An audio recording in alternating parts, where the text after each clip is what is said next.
Salut les amis, on se retrouve aujourd'hui pour une nouvelle vidéo spéciale cuisses. C'est ma deuxième séance de la semaine. Alors oui, les cuisses c'est super important, je sais qu'il y en a beaucoup d'entre vous qui n'aiment pas les faire et pourtant il y a plein de bénéfices à les faire. Non seulement ça vous permet de brûler un max de calories, donc là comme je suis en sèche et que j'essaye d'avoir mon meilleur physique, j'ai doublé les cuisses donc 2 fois par semaine, ça me permet de brûler un max de calories et surtout aussi ça permet de libérer plein d'hormones intéressantes, donc testostérone, hormones de croissance et tout ça, donc d'où l'importance de les faire. Et si vous avez le temps, si vous avez plus de 4-5 séances par semaine, voire 6, faites-le 2 fois, donc notamment comme dans mon programme Classic Beast qui est vraiment super intense. Donc là aujourd'hui ce sera une séance cuisse mais un peu plus orientée ischio et fessier. Donc en général en début de semaine je fais une séance cuisse plutôt orientée quadri et là ça sera plutôt orienté ischio fessier. Donc je vous montre tout ça dans cette vidéo, mais avant tout je vais devoir prendre un bon pré-workout parce que là en fin de semaine je suis vraiment éclaté. Donc hop, c'est parti, mon petit big shot, let's do it.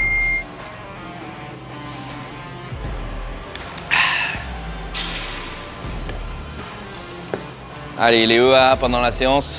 Donc il y en a pas mal d'entre vous aussi qui m'ont demandé la différence entre les BCA et les EAA, qu'est-ce qui était le mieux. Je dirais que, allez, pour ceux qui ont du mal à prendre du poids, qui ont du mal à prendre de la masse, etc. et qui ont du mal surtout à atteindre leur quota de protéines dans la journée, ça sera plus intéressant de prendre des EAA, donc acides aminés essentiels, qui contiennent aussi des BCA, que les BCA. Mais bon, après, il n'y a pas énormément non plus de différence, donc ne vous focalisez pas trop là-dessus. Mais si vous avez du mal à atteindre vos calories dans la journée, votre quota de protéines, privilégiez peut-être les EAA. Allez, c'est parti les amis. Let's go.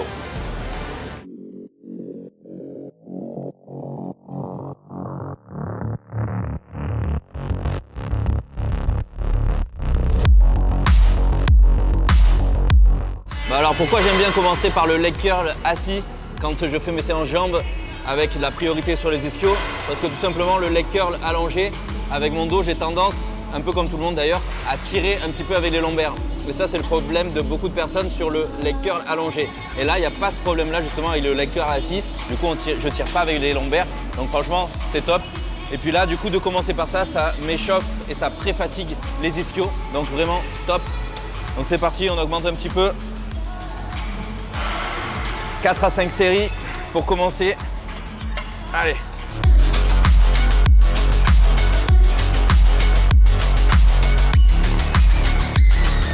Allez, ensuite en deuxième exercice, celui-là c'est mon favori, le bell squat.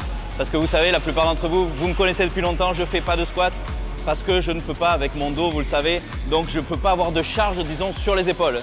Et franchement, avec le bell squat, pour la plupart maintenant vous connaissez, il n'y a aucune charge sur les épaules.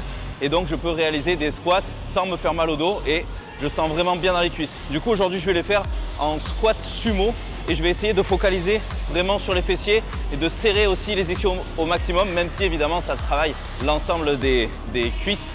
Donc c'est parti.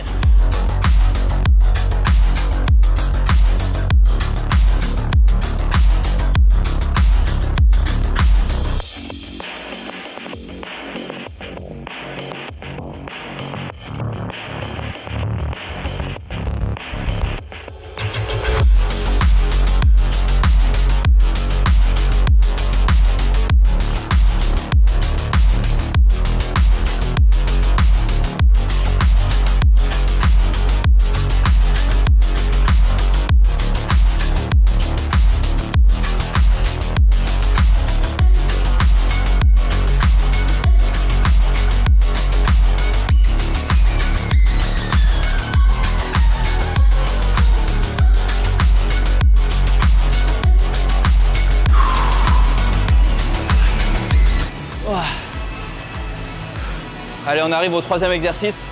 Ici, j'enchaîne un espèce de good morning. Donc sur la machine power squat, ici, avec des squats sumo. Disons que le good morning avec la machine, c'est beaucoup moins risqué qu'avec la barre, comme ça. Et puis là, franchement, ça me fait pas du tout mal au dos. Mais par contre, il faut vraiment faire très attention de contracter les ischios à fond lors du mouvement. Et en fin de mouvement, serrer à fond aussi les fessiers. Donc la charge, j'ai pas beaucoup de poids là, franchement, je pourrais mettre largement plus. Mais je me focalise vraiment sur le mouvement, sur la contraction. J'essaye de ressentir au maximum ici l'étirement. Et ensuite, je serre à fond et j'essaye de sentir au maximum la contraction ici et de libérer les lombaires. Je ne contracte pas vraiment les lombaires, c'est les fessiers et les ischios qui sont contractés à mort. Et ensuite, j'enchaîne en espèce de squat comme ça. Allez, c'est reparti.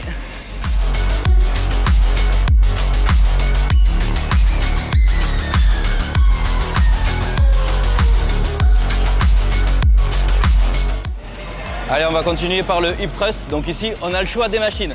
Il y a le hip thrust ici, machine. Ici, on a le hip thrust avec la barre classique. Et ici, on a encore un autre hip thrust, le booty builder. Donc là, avec carrément la ceinture ici, hop, qu'on attache directement comme une ceinture de sécurité. Hop, ici. Clac, la bonne vieille ceinture de sécurité. Hop. Et là, on contracte à fond fessiers et ischio. Mais c'est vrai que c'est plus les fessiers qui bossent quand même malgré tout. Allez, mais on va tester l'autre machine.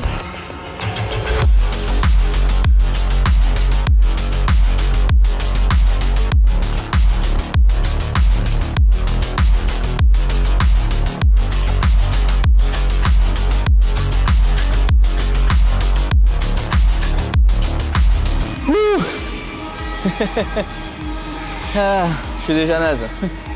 Pas mal du tout ça là quand même.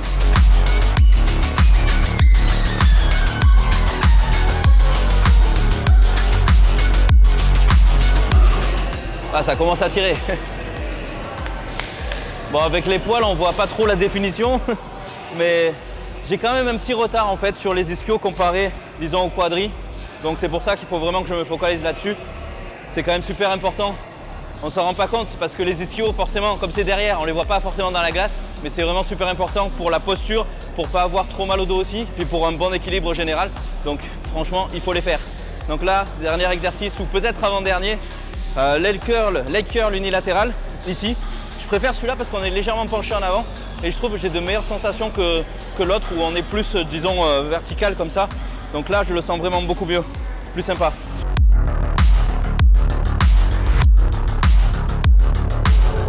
Allez, un petit dernier pour finir. Donc là, je vais faire des extensions au banc lombaire, mais je vais cibler les ischios. Donc pour ça, je le baisse un petit peu plus que si je voulais travailler les lombaires. Hop, ici. Et là, je vais essayer vraiment de contracter à fond les ischios et les fessiers à chaque fois que je me redresse et essayer de relâcher les lombaires. C'est pas facile, pas évident. Hop.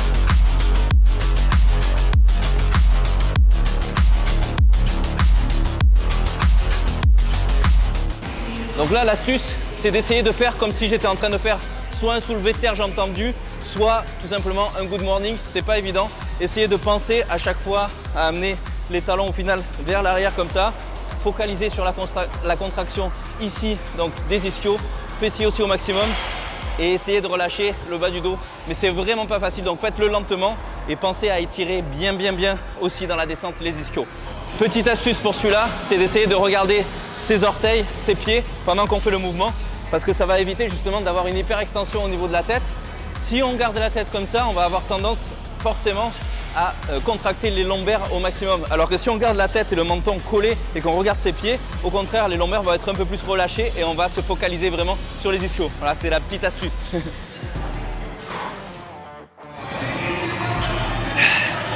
Voilà les amis, en tout cas j'espère que vous aurez apprécié cette petite vidéo, mais surtout n'oubliez pas de vous abonner à la chaîne parce qu'il va y avoir plein de nouveautés sur la chaîne et plein de nouvelles vidéos qui vont arriver. Commentez au maximum et dites-moi d'ailleurs votre point faible, si c'est plus au niveau des quadris ou plus au niveau des ischios. Moi comme vous avez vu, je suis un peu plus en retard au niveau des ischios, mais je vais compenser ça très vite. En tout cas les amis, merci de m'avoir suivi et je vous dis à très vite pour de nouvelles vidéos et surtout ne lâchez rien. Bye bye.